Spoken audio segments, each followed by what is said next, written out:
Hello, friends. This is Dave Hurwitz, executive editor at ClassicsToday.com, here with a little series of videos on an probably almost entirely unavailable bunch of recordings, but I want to talk about them anyway because they're interesting. And it could be they'll pop up again in some kind of format from Warner. You never really know. But back in the day when EMI was still EMI and they had different divisions, like France and the UK and whatnot. EMI France, which always had a certain measure of independence, as the French tend to want to do, issued a series called Les Rarissimes, the most rare recordings from their catalog. And it was all French stuff, very interesting French stuff. And I just want to talk about it, in a series of occasional videos because one of the things I feel that I'm acting as here in this little channel is historian of recordings that have been issued, so that we know that they existed. It just gives us a little taste of what these are. So it was Les Rarissimes de, the rarities or most rare things of, and in this case, it's Manuel Rosenthal. Now, this was a series of 2 CD sets. And I was very, very happy back in the days when I was running the Cannes Classical Awards. I knew the people at EMI France, and they were very, very kind. And I knew this was coming out in France, and I wrote to them and said, "Oh, please send me this series." And Alain Lanceron, who was the head of EMI France in those days, did. He was a very kind guy that way. And so I got these things. I mean, there's about 15 of them or so. So we begin with Manuel Rosenthal. Now, most people know Rosenthal, to the extent they know him at all, as the guy who assembled Gaieté Parisienne, that fun little ballet suite, which actually was rejected originally in Stravinsky or somebody talked, one of those ballet de Montreal people into accepting it, and the rest is history. But Rosenthal was a conductor and a composer of a considerable amount of music, which I would love to hear someday. I mean, I've heard some of his other things.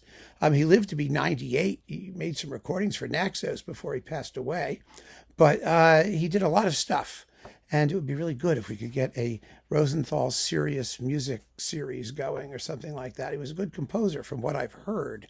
Anyway, This is him doing other things, and some interesting other things as well. Now, these are mono recordings, obviously. They are sonically variable. The publication date for this stuff is 1953. And this thing was actually issued, remastered digitally in 1998. Oh, and it's falling apart already as I open it up. There we go. There's Manuel Rosenthal. There he is, jolly Manuel Rosenthal, fresh off of Gaieté Parisienne. And this particular disc contains music by Ibert, Debussy, Loeffler, Glazunov, and Scriabin, which is rather cool, isn't it? You get, let's see, Ibert's Concertino da Camera for saxophone or alto saxophone and 11 instruments with Marcel Moule saxophone, and the Debussy saxophone Rhapsody.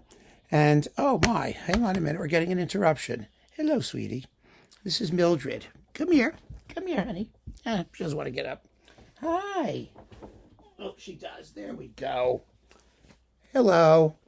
There's Mildred. Say hello. Be a good girl and say hi. Yeah, she hates being picked up. But anyway, she wants me to play with her, as she always does when I'm seated here. So she's going to be like a nudge. So let me put you down over here. Thank you, honey. We'll play in a bit. Okay. So, Manuel Rosenthal, where were we? Debussy and Ibert, music for saxophone and orchestra. Then we've got Charles Martin Loeffler, The Pagan Poem. This must be one of the earlier recordings of that. And these are very well conducted. He was really a fine musician, Rosenthal was. Then Glazunov's Suite from Raymonda, 33 minutes of Raymonda music, which is wonderful music. If you don't know Raymonda, you really should give it a chance. And last but not least, oh yes, Le Poème d'Extase by Scriabin. Now, yes, it's mono and it's whatnot, but you have to remember that Scriabin's orchestral music was written essentially, for the French sound. And one of the beauties of these, early 50s recordings is hearing these French orchestras, even in their post-war form, which sometimes is kind of grotty, but they still had that authentic French sound, and it's fun to hear this music played by those forces. And the forces in question here are the Orchestre Philharmonique de Paris, the Paris Philharmonic, whatever that was, right? And it's great. It's fun. It's entertaining. You can't find it anywhere. You may be able to download it. I have no idea what happened to this stuff.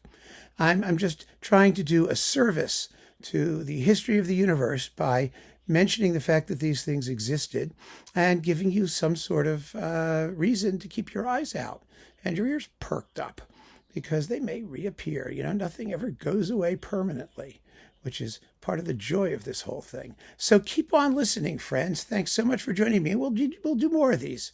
We'll do a little batch of them until we get through the series, just to see what it was. I mean, it's really fun stuff. So take care. Thank you so much for joining me.